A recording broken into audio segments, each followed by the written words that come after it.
Powered by NBC bearings, భారతదేశపు మొట్టమొదటి bearing తయారుదారు.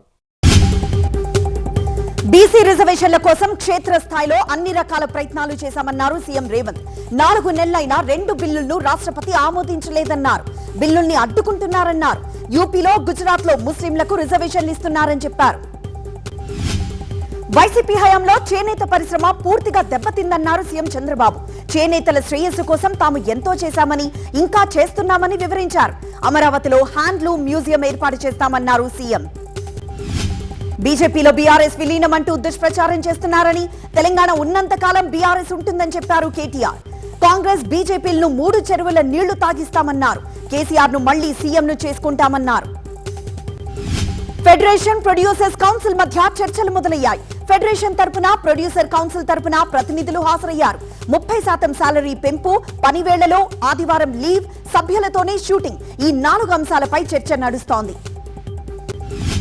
Kurnool డీఐజీకి Perni Nani warning ఇచ్చారు. ఎమ్మెల్సీ రమేష్, వేల్పుల రాము తలలు పగల్లేదు కదా అని మాట్లాడడం సరికాదన్నారు. వయసు పెరిగితే కంటికి శుక్లాలు వస్తాయని, రాజకీయ శుక్లాలు వచ్చిన వారిని ఏమీ చేయలేమని అన్నారు.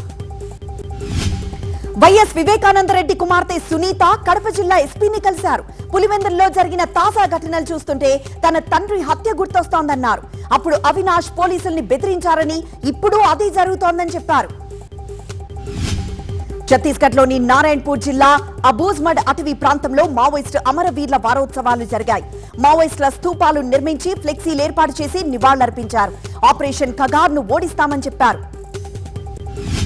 ఈసీకి వ్యతిరేకంగా అణుబాంబు లాంటి సాక్ష్యం ఉందన్నారు రాహుల్. మహారాష్ట్ర ఎన్నికల్లో ఈసీ అక్రమాలకు పాల్పడిందని, బీజేపీ కోసం ఈసీ ఓట్లను దొంగిలించిందని ఆరోపించారు. మహారాష్ట్ర, హర్యానాల్లో అక్రమాలు జరిగాయన్నారు. ట్రంప్ సుంకాలకు మోదీ కౌంటర్ ఇచ్చారు. సుంకాలకు భారీ మూల్యం చెల్లించాల్సి వచ్చినా సిద్ధమే అన్నారాయన. అమెరికాపై భారత్ కేవలం 17% సుంకాలు విధిస్తోందని, మనం కూడా అమెరికాపై 50% సుంకాలు వేయాలన్నారు Shashi Tharoor. Powered by NBC bearings, భారతదేశపు మొట్టమొదటి బేరింగ్ తయారుదారు.